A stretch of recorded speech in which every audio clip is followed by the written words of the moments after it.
Well, it's the holiday season, and nothing about the holiday season gets me more excited than talking about video games. Big part of the holidays.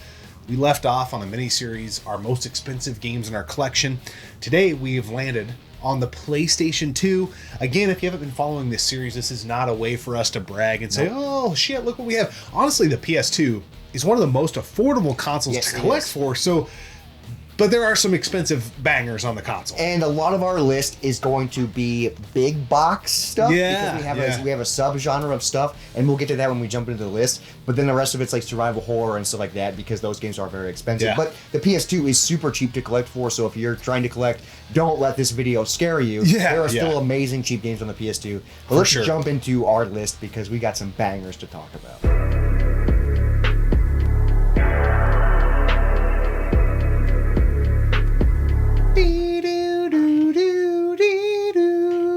Was that a good X-Files? Spooky. I don't know. But X-Files, Resist or Serve on the PlayStation 2 is a game I truly know nothing about. Yes, I don't know anything about this either, but you picked it up a few years ago because you're a big fan of the TV show. I am, and I was re-watching the TV show, and then I just found this game out. It was a local game store. It was a good buy at the time. I think it was like 40-ish bucks or something. It's going for $59.19 according to price charting, and these prices could fluctuate, but at the time of filming, these are the prices. So $60 for this. Again, we haven't played it, so I don't know, but if it's close to the show, it could be good. I've heard good things. The gameplay looks fun. I had in my mind I was going to do it this holiday season, Halloween season. Oh, I guess. Yeah, Halloween season. And now we're in this Halloween season. Yeah, no, but then the Resident Evil 2 remake came out, and the Castlevania DS Collection came out, and I was a little preoccupied with that stuff. And then Alan Wake 2 got a physical release, so I will get to it. But this is a game I don't know a ton about, can't vouch for it, but I love the show so much that I had to have it in the collection. Yes, and it's about $60. Now moving on to number 9.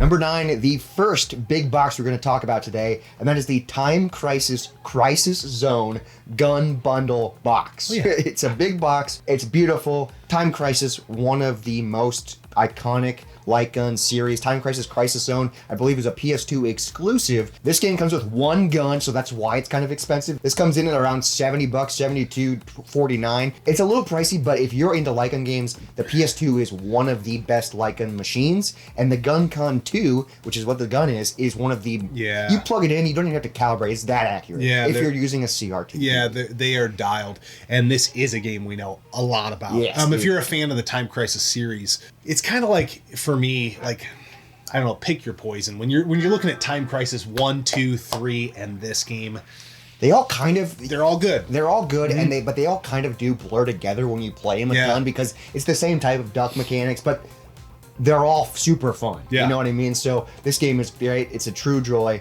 Around $70 for this, but you get a gun, so kind of cool.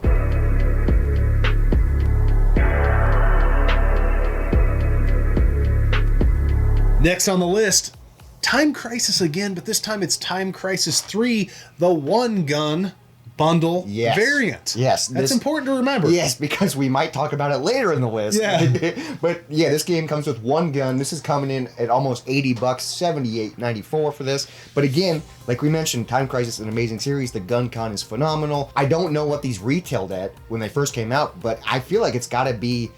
when this came out, it was probably like $60, $70. I would imagine. Or at least more. Well, dude, games were $50 back then when they were new. And this came with a plug-and-play light gun. So for me, the price is actually amazing, considering that, one, anybody that did have the guns and the bundles back in the day and still have the boxes in good condition. We have, so all of our CIB big box for these gun cons are in like pretty, almost perfect shape. Yeah. So that's really good. And if you look on eBay, you can probably find ones that are also in perfect shape.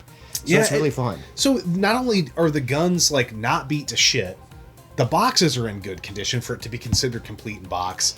Pretty freaking wild. And a copy of the game. And I don't think these games sold particularly well on the PS2. I could be wrong about that. I haven't looked at any data. I'm just going off the fact that growing up around a lot of people that had PS2s, my friends and everything, I didn't know anybody with this shit. No, and I didn't. I was a PS2 kid. I freaking played it daily. I love the PS2. It's one of my favorite consoles of all time. and I didn't even know it played light gun games when I was a kid. So, like, I don't think people knew about this. And what's cool about the light gun games, we're going to talk about them a lot in this episode because we have the complete set. But if you're going for these light gun games on the PS2, you only need 1 or 2 of these big boxes because you only need 2 guns. Yeah. We, for some odd reason, have 12 guns. Yeah. We don't need 12 guns, but we like having the big boxes. So you could splurge and get 2 big boxes, and then getting the games themselves are actually pretty cheap. Yeah, for sure. So that's a good way to go That's about a really good point. Yep.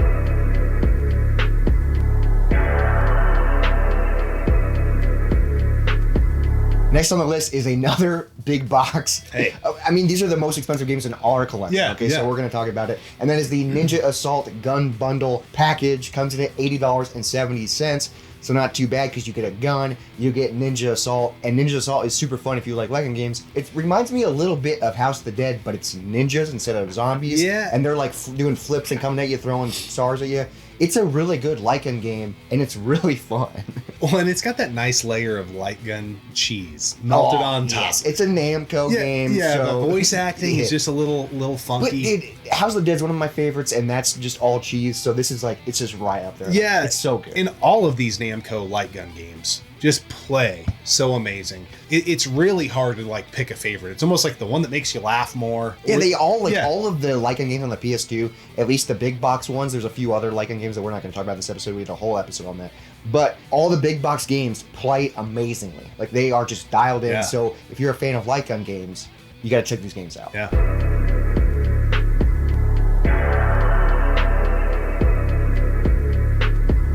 Next on the list is not a light gun game. Yes. But it is another survival horror game, and it's a little game by the name of Fatal Frame 2. You ever heard of it? 2. Wow. This game we've had in our collection for a Yeah. while now. I think we've had it since maybe when we first started the channel. we Yeah, got yeah, it. yeah. This game is coming in at $90 CIB just for a single game. Doesn't include a gun because it's not a light gun game. Yeah. $90 for a survival horror game. But this game It is should have terrifying. included the camera, though. Oh, I should have. Yeah, that would have been sweet. I mean, dude, the Wii U version of this game uses the Kinda tablets. does, Yeah, yeah. that's kind of cool. But this isn't that version. It's Fatal Frame 2. Survival horror game, tank controls, fixed camera, but really scary. This Yeah. game is messed up. But if you know anything about the Fatal Frame series, you know they're great games. $90, a little bit pricey, but I do think the game needs to be played. So find a way to play it. I think these are all on Xbox as well. I think they tend to maybe be a little cheaper on Xbox. Oh, okay, yeah. But nonetheless, the Fatal Frame games are all great. I know 2 better than I know 1 and 3, so I can't really rank order them. That's one I've spent my time Yeah. with. I've only dabbled with the other 2. So Yeah, anyway. choose the one I spend the most time with, Yeah. but it's really good. Yeah.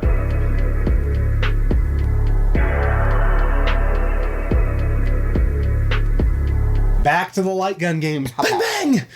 Time Crisis 2.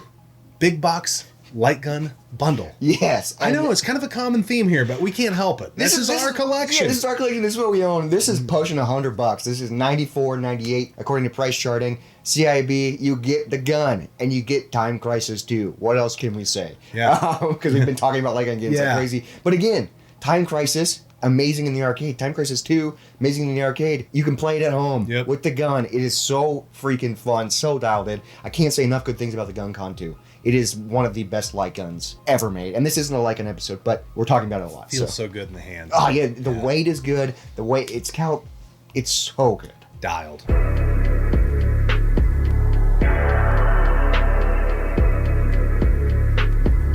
Next up, would you guess it? It's another light gun bundle. And this is it. This is the last light. We promise. We promise this is it. There's 2 more. There's 1 more after this. But Oh, yeah. Yeah, there is 1 more after Dang. this. But the number 1 game is not light guns. Yeah. So stay tuned for that. But this is Vampire Knight Gun Con bundle coming in at $98.99. So almost $100 for this. You get a gun, you get Vampire Knight, and you get to play light gun games. Pretty freaking fun. Yeah. But if you get the cheaper ones, then you can get Vampire Knights for way cheaper. Yeah. So go about it that way. But Vampire Knights is really fun. It's a lot like House of the Dead, like the other ones, but it's vampires. And the graphics and the music, and this game is really fun. It's so hard to pick my favorite, but this is up there as one of my favorite PS2 light gun games. If you compare this and Ninja Assault, I feel like Vampire Knight's the closest to House of the Dead. Yes. The Time Crisis games are kind of their own thing, but it just feels like somebody who was involved in making House of the Dead had something to do with vampires. Yeah, it has that same vibe, but it's vampires. It's so fun. Yeah.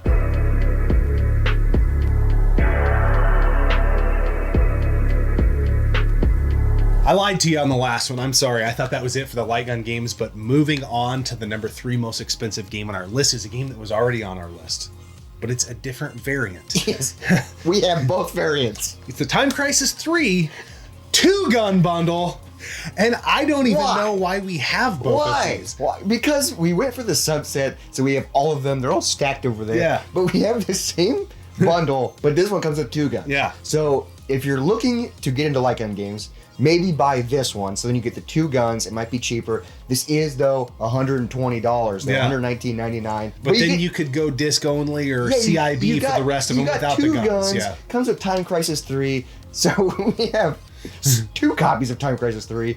We have 12 light guns for the PS2, which you only need 2 of them. Yeah. But having it the big box CIB, I don't know, something about it just makes me feel happy. You know what, though? Our guns are on rotation. Yeah, so they're all staying minty. They all are all mint condition. And they're all loaded, ready to freaking defend against the zombies, against the bad guys. The bad guys in Time Crisis. Yeah. But Time Crisis 3, again, amazing light gun game.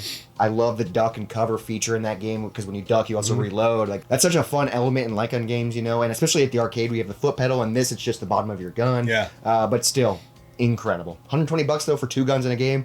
Kind of expensive, but that's all you need then. Yeah.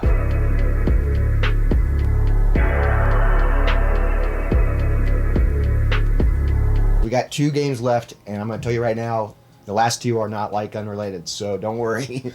Number 2 on our list, most expensive game, is Silent Hill 4, The Room. Coming in at $138.25 just for a disc. CIB. That's wild. And what's insane is you found this game at a thrift store. For $3.99. $3.99. And it's mint. And instead of like being a dirty scumbag reseller, we kept it. Yeah, yeah. So which we tend to do if it's a game we want. Yeah. I know, but I haven't gotten around to playing Silent Hill 4, The Room. I haven't either. But I've heard good things, and the cover looks freaky. It's Silent Hill, so it's got to be good. And that's insane that it's going for that much. Yeah, it was one of those finds that I knew I'm not going to find many games like this in my life that are just that crazy, where I was like shaking and I was like, just please be in there, disc. And I opened it and it was like a stiff open.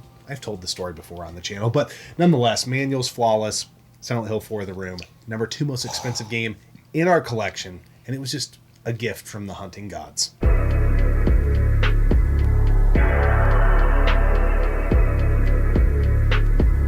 And you're going to hear some more of the same story, because our number 1 game is Silent Hill 3, which I have dabbled with on the PS3. I haven't played much of this variant, but this is the PS2 version of Silent Hill 3 that I found at that same thrift store I was just talking about at the same day. And it was $3.99 as well. And now it's worth like $204. Yeah, it's going for over $200. You found it for less than $5. And this wasn't like 5 or 10 years ago, guys. This was like in the last 3 or 4 years. If you guys have been following the channel, you've probably seen the hunting video. Yeah, we did. It was in a video, so it was like, it's at least, we got it like 2 years ago or something. Yeah. But we found him at this, like, or not we, you found them. Silent Hill 3, Silent Hill 4, and then there was a few other things in that lot, but that's insane. And I can't imagine if I was there. Didn't I send you a picture and you were at work or something that day, and you're like, no. I would be, but if I was there, I'd be so nervous to like pull it out and open it, and there'd be no disc. Well, that's the type of shit that happens. That's what happens. You know, someone takes the disc, but no, Minty, whoever donated these, didn't play them, or whoever had them didn't play them. They were brand new. Like, even when you opened them, it was like, yeah, the seal was broke, but these games were the tightest PS2 cases and the cleanest discs I have ever found in the wild. You know, I find a lot of good discs in the wild, but ones that you're like, was that ever even in a console? Yeah.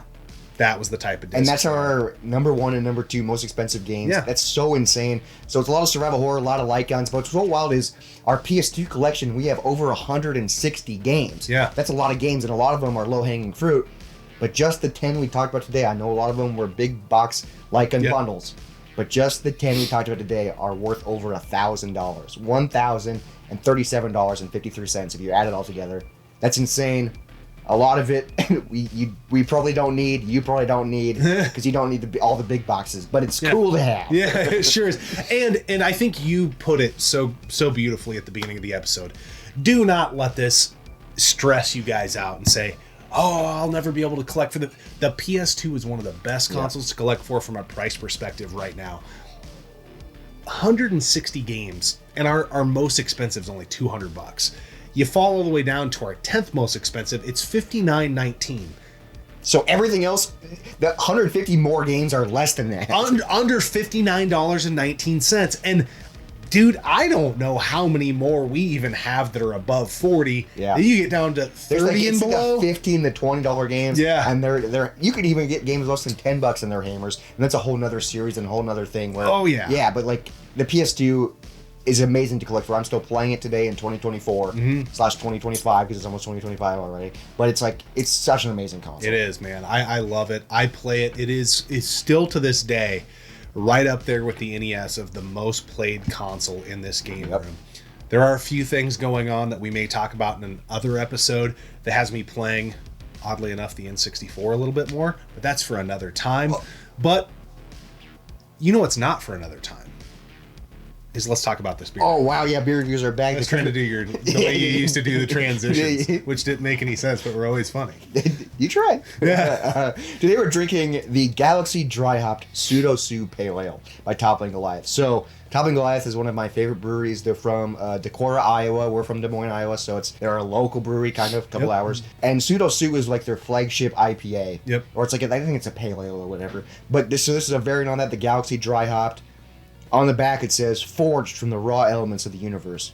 This beer's hoppy flavor comes from the celestial alignment of both Galaxy and Citra hops. Galaxy Dry Hop Pseudo Sue dwarfs all other pale ales. Unfiltered beer, sentiment is normal. Yeah, I mean, I've given up on trying to rank order the Pseudo Sue beers.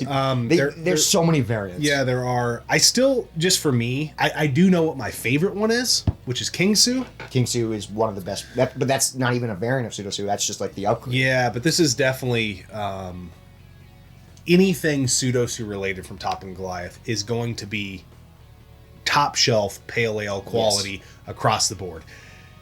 I would give this beer a perfect score for what it's trying to do. I don't know pale ales enough to be able to, like, between this came in a sampler pack, which I think had four different ones. Yeah. They're all so close in quality. I can tell the little bit of hop tweak and variance, but it's as still far as like ranking them, I don't know. That's the tough part. Is Pseudo Sue such a good beer just on its own, and then the variants, you like try them and you go, oh wow, this is really good. It tastes like a variant on Pseudo Sue. So you still get that really good Pseudo Sue hop taste. Yeah. But then they change the different hops to make it taste differently. But it's so hard to tell them apart. Like, I had a different variant before we started recording, and that one was also good, but I don't know what the difference is. Yeah. So, like, it's amazing beers, but, like, they're very similar. Yep. This is a great beer, and I think if you're a IPA fan, a Pale Ale fan, a Pseudo Sue fan, look out for the variants, drink the variants. Yeah. They're always going to be good. Like, and it's kind of fun to be like, oh, I had so much Pseudo Sue. Let me just try this Galaxy Hop. Well, and I think the cool thing about Toppling Goliath is they're starting to get enough legs right now where a lot of local stuff, if we talk about local stuff from Iowa, it's probably hard for you, the viewer, to find. Toppling Goliath is starting to spread its wings, and they're starting to get around the U.S. for Pseudo sure. Sue was like their first beer that really spread, and now people are able to find King Sue. People are able to find their sours. People are able to find their stouts and all this stuff. So, I mean... They just had a new Hefeweizen drop that is... I can't wait to try it, but we can't... Yeah, I can't find it at the restaurant. Yeah, I found it at the restaurant. I can't find it anywhere else. Yeah, they are one of my favorite breweries. They just consistently make amazing beer, and I think what they're good at and what they're thrive at is making this type of beer, an IPA or a pale ale, so good. And I think we're both mostly stout guys in the winter months, but this is still an hitting IPA the spot. Hits, dude. And you know what else hits? That's how you transition. A PS2. Yeah, for sure. The PS2 still hits 24 years after its launch. It launched in 2000. Still amazing. I'm still discovering new games for it. I'm still playing Lycan games on it. I'm still playing Tony Hawk on it. Yeah. And that game's like $4, but it's still an amazing console. Yeah, it is. It's fantastic. Well, we always appreciate you tuning in and subscribing to the channel. We'll see you on the next episode of the one and only Gaming Off the Grid. Happy holidays and all that good stuff. Now go play some PS2. Ooh.